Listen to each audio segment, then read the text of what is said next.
Bahan baku pembuatan Geraha Literasi dan Ngopi Barengkua Kecamatan Kolono terbuat dari bambu. Selain alasan keindahan, kenyamanan, dan keunikan, juga mempunyai alasan filosofi. Kenapa kemudian kami menggunakan bahan bakunya dari bambu? Ada 4 filosofi pohon bambu. Yang pertama, di awal tumbuhnya, pohon bambu itu akan tumbuh ke atas hanya sekitar per sentimeter per tahun. Pada saat itu, pohon bambu fokus tumbuh di akarnya.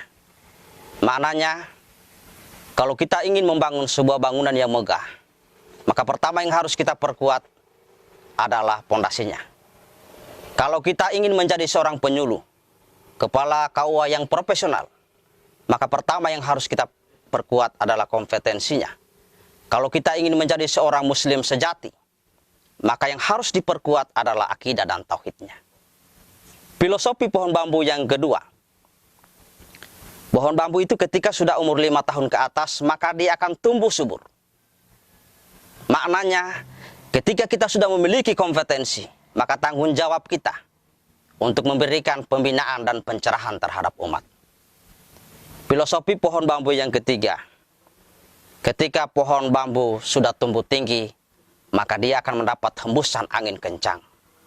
Maknanya, tantangan, hambatan adalah dinamika dakwah yang tidak bisa kita hindari.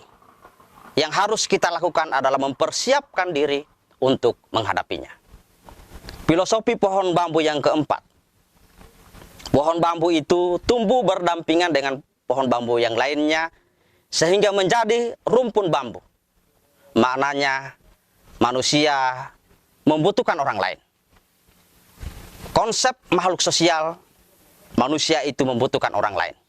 Problematika umat ini tidak bisa diselesaikan kalau tidak terlibat semua pihak. Literasi secara bahasa berasal dari bahasa Latin, literatus, yang berarti orang yang belajar.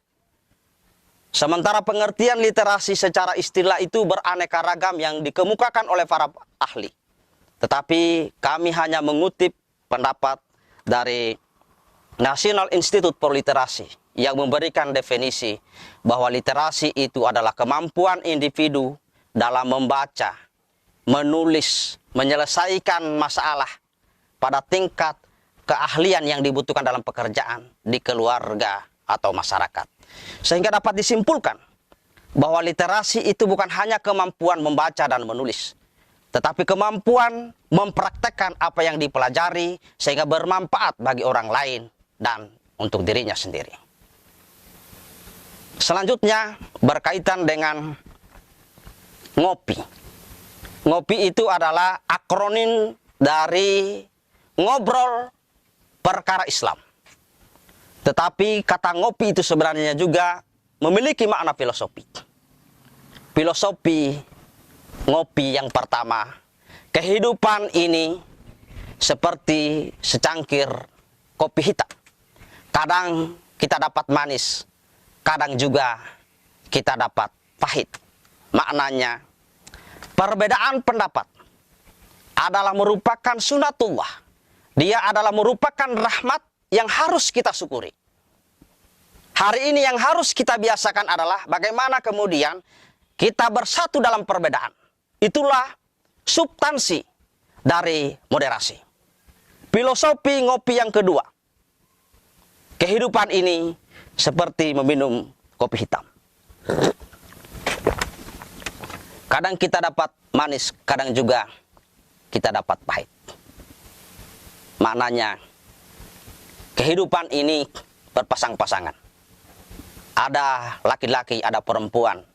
Ada baik, ada buruk. Ada siang, ada malam. Kesemuanya itu kita jadikan ibrah, pelajaran. untuk menjadi lebih baik dan berguna bagi orang lain.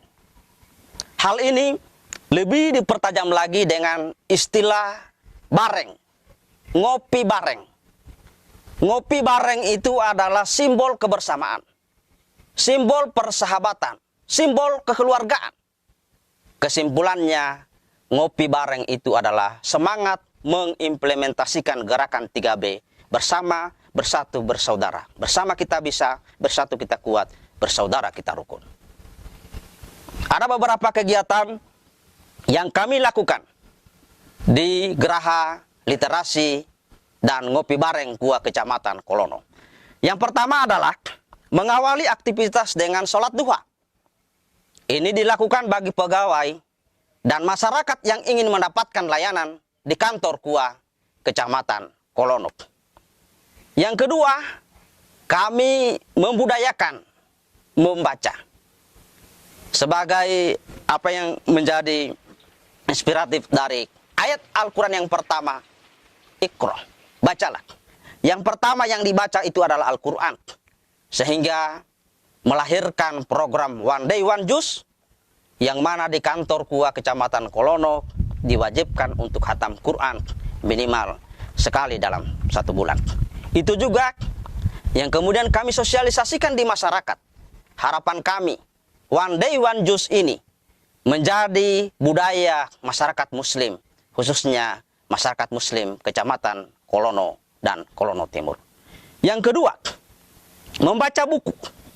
Makanya kami siapkan ada perpustakaan mini.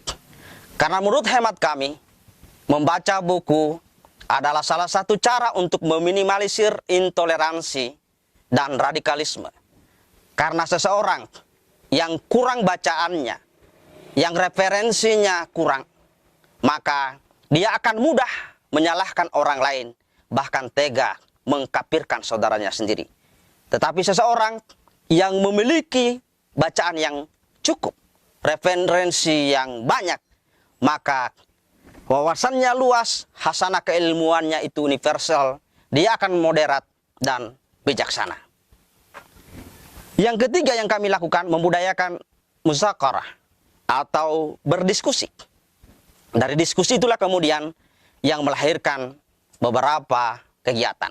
Yang pertama adalah buku tamu digital, yang mana tamu yang datang di kantor Gua Kecamatan Kolono ini sebelum kemudian dilayani, dia harus mengakses barcode dari buku tamu digital itu. Kemudian yang kedua yang kami lakukan adalah ada WA autorespon sebagai media online informasi layanan Gua. Jadi ketika kemudian masyarakat ingin mendapatkan tentang apa saja kemudian yang dilayani di kantor Gua Kecamatan Kolono, maka sebenarnya tidak perlu datang di kantor Gua. Cukup mengakses WA dari kantor Gua Kecamatan Kolono, kemudian kita menuliskan Assalamualaikum, maka secara otomatis akan muncul layanan selamat datang di layanan Gua Kecamatan Kolono, termasuk dengan SOP-nya, lamanya pelayanan itu akan diterima, itu semua sudah jelas. Selanjutnya yang kami lakukan ada juga yang namanya Go Grand Gua, yang mana kemudian kami berupaya untuk menampilkan Gua yang bersih, yang asri, yang kemudian intinya bagaimana kemudian pegawai yang datang berkantor itu bisa nyaman, termasuk juga masyarakat yang datang mendapatkan layanan di Gua juga merasa nyaman. Selanjutnya yang kami lakukan adalah hasil diskusi itu kemudian melahirkan lagi yang namanya bimbingan rohani Islam bagi pasien rawat inap Puskesmas Kolono. Pasien itu juga perlu ada pendampingan rohani supaya mereka bisa memahami bahwa sakit itu juga adalah merupakan bagian dari ujian dari Allah Subhanahu wa Ta'ala. Selanjutnya yang kami lakukan adalah pembinaan penyelenggaraan jenazah bagi BKMT. Kami lebih fokuskan pada memandikan dan mengkafani jenazah.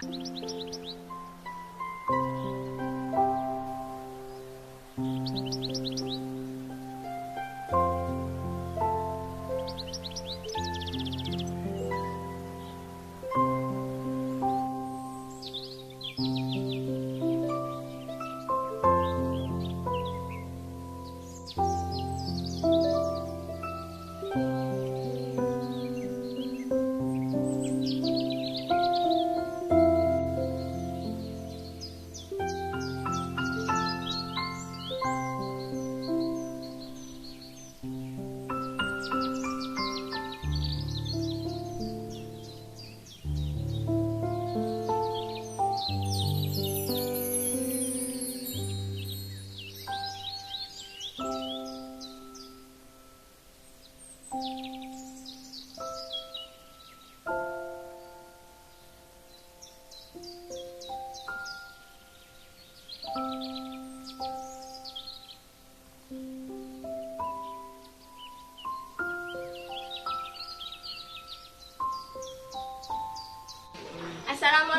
warahmatullahi wabarakatuh. Waalaikumsalam warahmatullahi wabarakatuh. Alhamdulillah, jadi ibu-ibu pada hari ini kita akan mempelajari tentang pengurusan jenazah. Dari pengguntingan kain kafan sampai pemandiannya, sampai pengkafanian jenazah. Kalau perempuan itu disunatkan sampai 3 lapis kain kafan di luar baju dan celananya. Ketika nanti di masyarakat ada keluarga yang kebetulan perempuan meninggal, maka harapan kami supaya yang terlibat dalam proses memandikan dan mengkafani semuanya itu sudah perempuan. Selanjutnya juga kami lakukan penyuluhan stunting secara terpadu. Calon pengantin juga adalah sasaran berisiko stunting. Kenapa Pak Kapus berisiko stunting?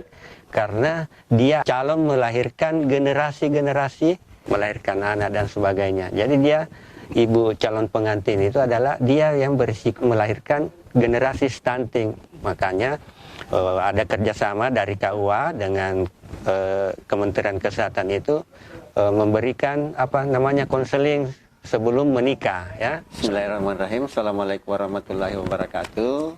Saya Kepala UPTD Puskesmas Kolono mengucapkan terima kasih banyak kepada Kepala Kantor Urusan Agama Kecamatan Kolono yang telah bekerja sama dengan kami pihak Puskesmas melalui kegiatan bimbingan rohani kepada pasien rawat inap, kemudian dalam rangka penyuluhan penurunan stunting, kami juga melakukan penyuluhan kepada majelis taklim di Geraha Literasi dan Ngopi Bareng di KUA Kecamatan Kolono.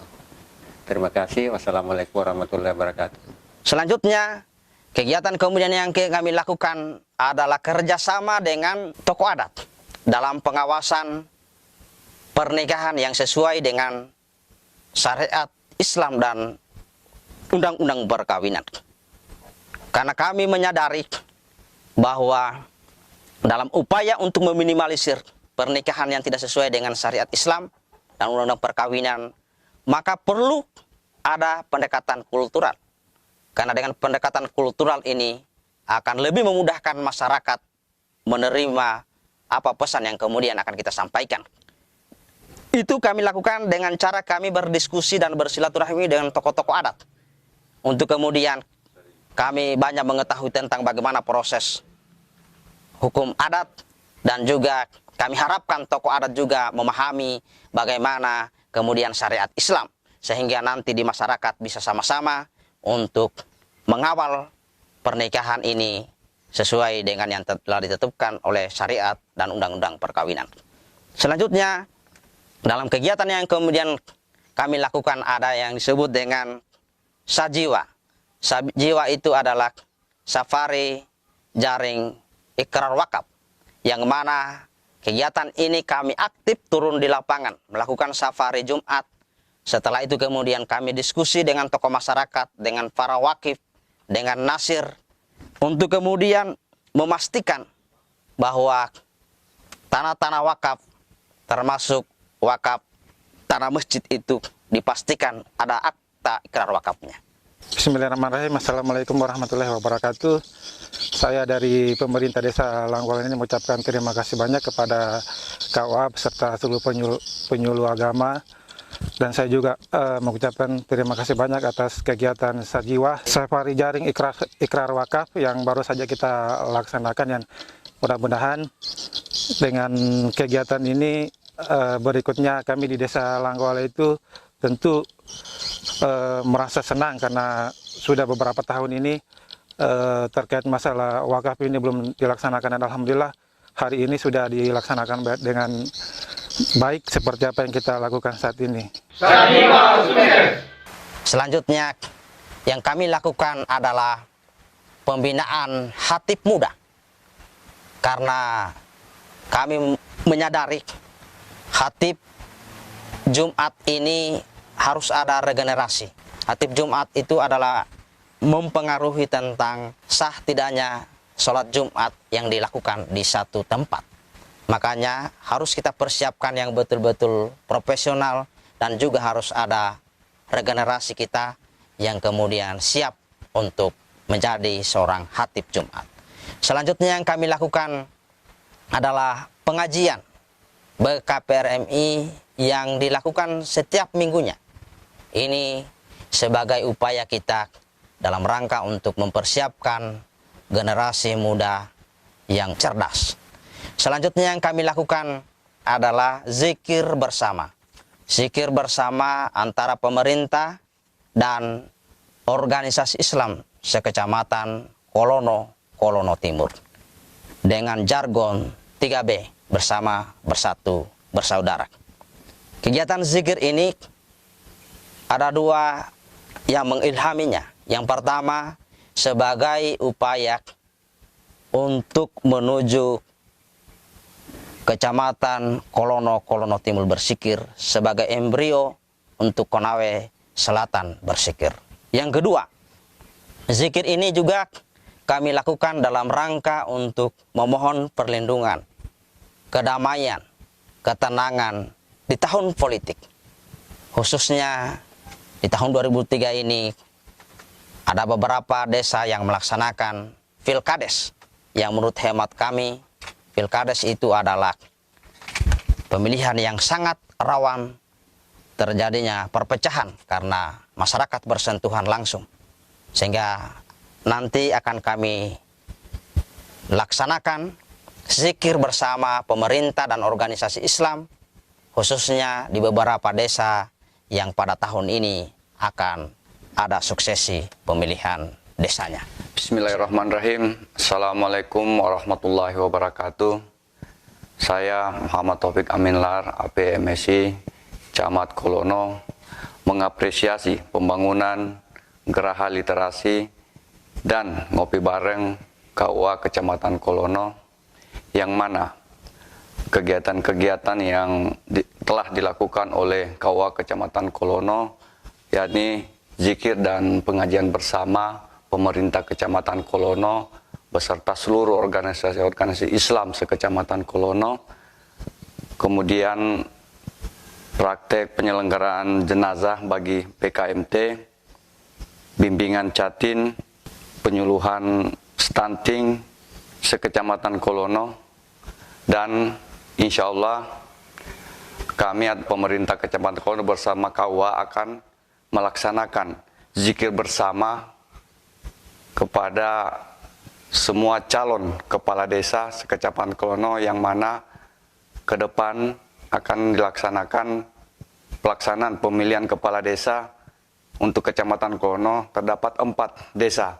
Insya Allah kami bersama KUA akan melaksanakan zikir bersama calon-calon kepala desa. Saya kira itu yang ingin kami sampaikan. Kurang lebihnya mohon dimaafkan. Assalamualaikum warahmatullahi wabarakatuh.